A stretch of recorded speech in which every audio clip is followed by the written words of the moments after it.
गुजरात में 182 सीटों का मुकाबला 2 चरणों में 1 और 5 दिसंबर को होना है, जिसके नतीजे हमारे सामने 8 दिसंबर को आने हैं। साल 2022 में गुजरात की किन सीटों पर मुकाबला दिलचस्प हो सकता है, बात करते हैं कुछ ऐसी सीट्स की। मेरा नाम है सैयद सोबान। शुरू करते हैं इस वीडियो को।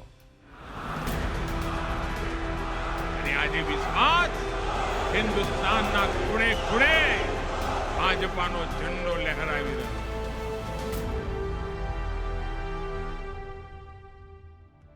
सभी पार्टियां अपने सबसे मजबूत दावेदारों को चुनावी मैदान में उतार रही हैं, लेकिन ये चुनाव दिलचस्प इसलिए और ज्यादा हो सकता है क्योंकि यहां कहीं ननंद और भाभी आमने सामने होंगी, तो कहीं पर भाई आपस में भिड़ेंगे, तो कहीं पर कोई नया चेहरा मैदान में होगा।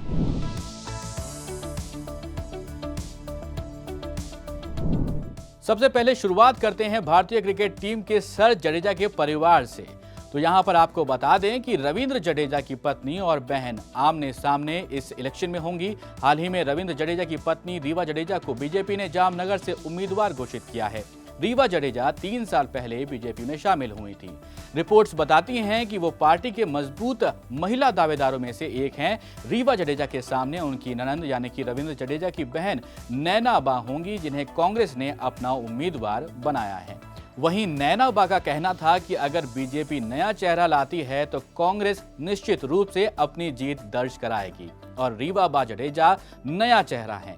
इससे पहले जामनगर से एमएलए का टिकट बीजेपी ने काट दिया था। वहीं इस बीच टिकट मिलने के बाद रीवा बा जडेजा ने कहा था कि मुझे चुनाव जीतने का पूरा भरोसा है। अब अप्रत्यक्ष रूप से रविंद्र जडेजा भी बीजेपी के सदस्य हैं और वो मेरे लिए प्रचार जरूर करेंगे, और ये होता भी हमने देख लिया है। रविंद्र जडेजा ने अपनी पत्नी के लिए प्रचार शुरू कर दिया है।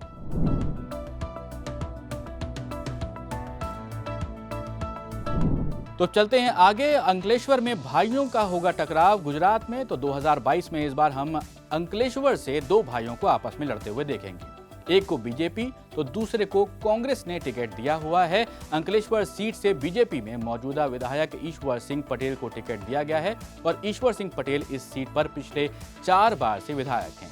वहीं कांग्रेस ने ईश्वर सिंह पटेल के खिलाफ उनके भाई विजय सिंह पटेल को मैदान में उतारा है। विजय सिंह पटेल ने अपने भाई की हर समय मदद की है, उनके साथ रहे हैं। हालांकि 1 साल पहले दोनों भाइयों में झगड़ा हो गया था। अब दोनों के बीच कुछ भी ठीक नहीं है, ऐसा रिपोर्ट बताती है। और 6 महीने पहले विजय सिंह ने कांग्रेस ज्वाइन करी।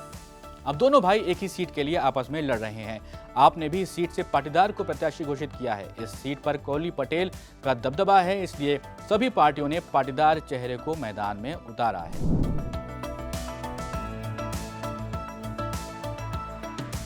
अब इस वीडियो में आगे बढ़ते हैं। 29 साल की प्रत्याशी, पेशे से डॉक्टर, बीजेपी ने इस विधानसभा चुनाव के लिए कई नए और युवा चेहरों को मौका दिया है। नरोदा सीट के लिए बीजेपी ने सबसे कम उम्र की और बेहद काबिल महिला उम्मीदवार को मैदान में उतारा है। इस सीट ने पूर्व में विधायक के रूप में डॉक्टर को कभी नहीं देखा है। नरोदा सीट के लिए बीजेपी ने एमडी डॉक्टर पायल कुकरानी को मैदान में उतारा है। वो सिर्फ 29 साल की हैं। पायल कुकरानी से जब पूछा गया कि पार्टी ने उन्हें क्यों टिकट दिया, तो उनका जवाब क्या था, तो वो कहती हैं कि मैं तो अस्पताल में ऑपरेशन थिएटर में थी, तभी पता चला कि बीजेपी ने मुझे नरोदा पाटिया से उम्मीदवार बनाया है। मेरे लिए भी ये हैरान करने वाला था। हालांकि मेरे पिता ने टिकट के लिए मेरा फॉर्म भरवाया था। पायल ने यह भी कहा कि मुझे उम्मीद नहीं थी। नरोदा तो बीजेपी का गढ़ है, यहाँ से बीजेपी को ही जीत मिलती है।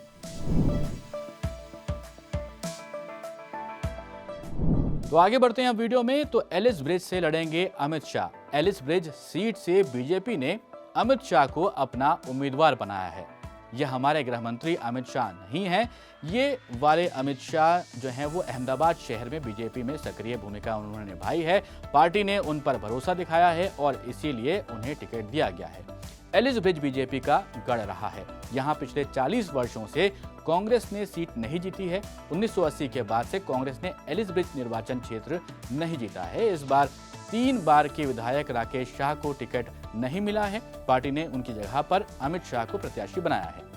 यहाँ पिछला चुनाव बीजेपी ने 1,56,000 वोटों से ज्यादा जाने की गैप था, उसमें वहां पर उन्होंने जीता है। तो ये थी कुछ ऐसी गुजरात 2022 विधानसभा चुनाव की सीटें जहां पर मुकाबला बेहद रोमांचक और दिलचस्प होने वाला है। तो देखना ये होगा कि इन सीटों पर कैसी रहती है टक्कर। ऐसे ही और भी वीडियोस के लिए आप लगातार बने रहें जागरण.com के साथ।